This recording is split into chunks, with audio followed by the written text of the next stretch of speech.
Morning! Ang ganda ng sikat na naabutan natin sa highway. May lakad kasi tayo ngayon kaya maaga tayo nagmotor. Wala pa nga pala tayong camera na pang motovlog, kaya pasensya na, CP yung gamit natin.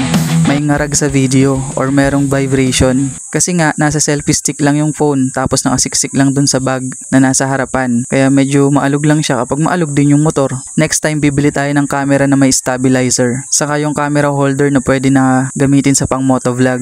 Yung hindi maalog.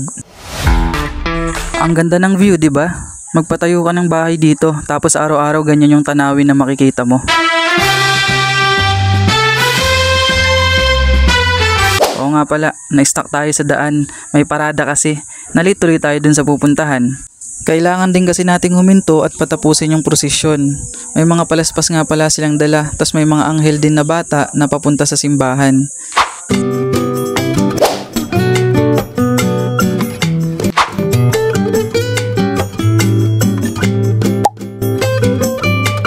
Pero eto na, nakarating din tayo.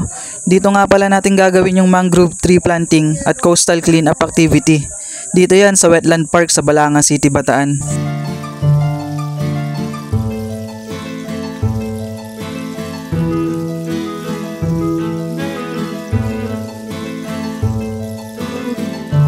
Nakita nyo ba yan? Yan, yung may tubig na yan. Diyan tayo magtatanim. Diyan sa may tubig para hindi na tayo mahirapang magdilig. Oh, ganda, di ba? Pumasyal kayo dito, maraming nagpipiknik dito, marami ding nagde-date. Magbabayad nga lang kayo ng environmental fee. Pero mura lang naman.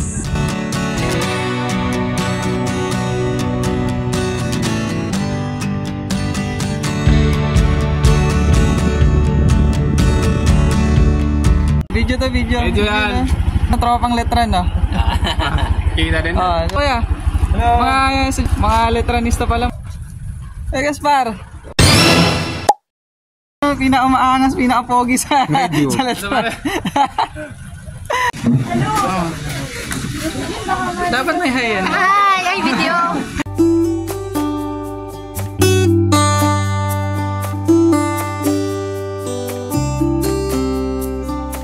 Sila nga pala yung mga makakasama natin sa mangrove tree planting at sa coastal cleanup.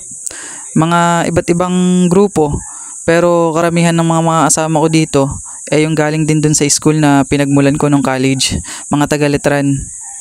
Tapos iyan si tatay, bago kami magsimula sa pagtatanim, ina-explain niya muna kung ano yung dapat gawin para siguradong sumakses yung mga itatanim namin. Kasi sabi ni tatay, kapag nagkamali kami ng tanim, baka mawalan na ng pag-asa. Mawalan na ng pag-asang tumubo yung mga itatanim namin. Kailangan kasi sumakses. Narinig niyo po ba? Siya si Father, siya yung pari sa letran ngayon. Umaga ng kasamang grupo na naririto upang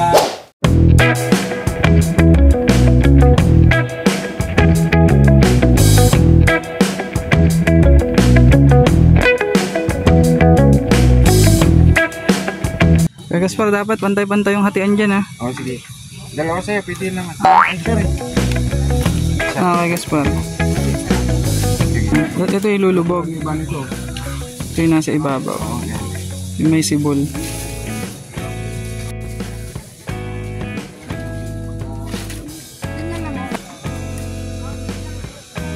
Ayan. Ayan, ha? Pinakamasipag sa letran niya, no? Wala kasi pag... ano yung nyo? Yung bakawan nyo?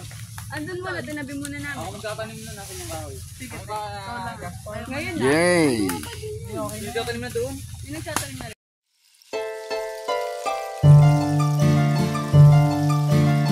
Kumbaga, papapaliwanag ko kung ano. Ayan na po, may generalization na ng mga ginawa namin sa araw na to. Ito yung mga tanungan na kung ano yung naramdaman mo, kung sumakses ba yung itatanim mo, o sa tingin mo mabubuhay ba siya o hindi. And medyo nagtago na tayo dito kasi syempre baka matawag tayo bigla sa harapan, baka magkaroon ng recitation.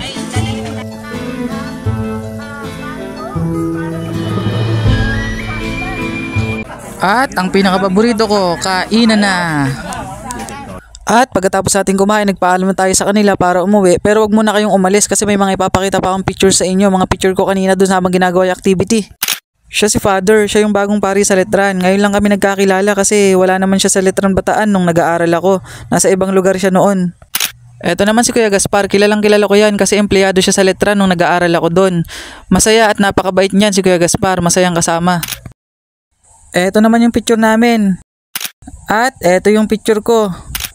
At yung picture nila. Okay, bye. Salamat sa panonood.